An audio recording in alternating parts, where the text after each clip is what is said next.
Hello बच्चों, let's read the given question. The question says velocity of a particle moving along a straight line in a certain time interval is shown. What is the distance traveled during acceleration?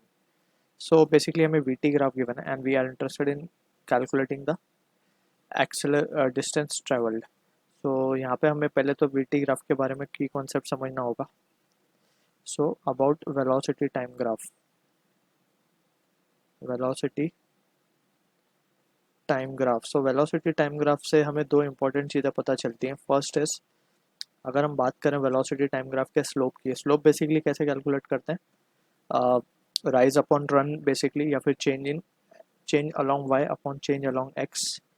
ठीक है, and that is equals to, अब change along Y हमारे लिए क्या होता है, change along velocity. Y को हम वाई कोऑर्डिनेट वाई एक्सिस पे हम वेलोसिटी को शो करते हैं, एक्स एक्सिस पे हम टाइम को शो करते हैं. So change in velocity with respect to time gives us acceleration. So basically हमें एक्सेलरेशन देता है.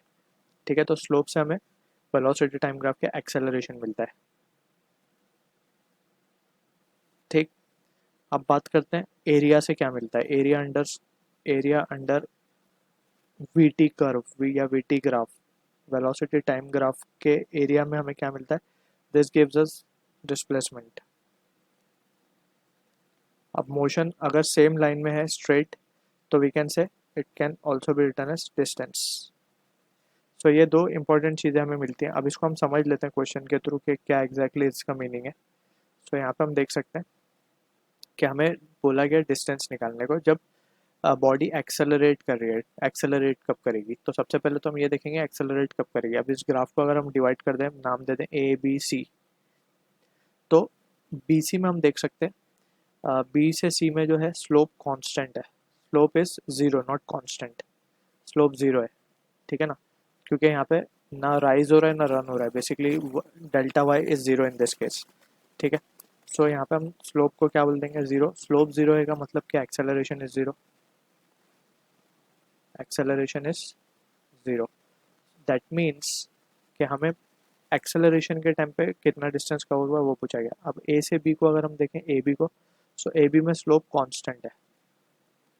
स्लोप इज कांस्टेंट, यानी कि वेलोसिटी जो है टाइम के साथ लीनियरली बढ़ते जा रही है. जैसे जैसे वेलोसिटी बढ़ रही है टाइम भी बढ़ रहा है. तो स्लोप यहाँ पे कांस्टेंट है. स्लोप कांस्टेंट है, दैट मीन्स एक्सेलरेशन यहाँ पे नॉन जीरो है. एक्सेलरेशन इज नॉन जीरो, मतलब ए से बी में बॉडी जो है एक्सेलरेट कर रही है. ठीक है ना, तो इसी रीजन में हमें क्या फाइंड करना है, डिस्टेंस. अब हमने पता किया कि area under curve VT curve with time axis, यानी कि ये जो कर्व है, ये जो एरिया है यहाँ पे जो हमने बनाया, ये ट्राइंगल जो बन गया यहाँ पे ए बी, ये जो ट्राइंगल हमने शेडेड में दिखा दिया, ये ट्राइंगल का एरिया अगर हम निकाल लें, so that area will represent what, distance.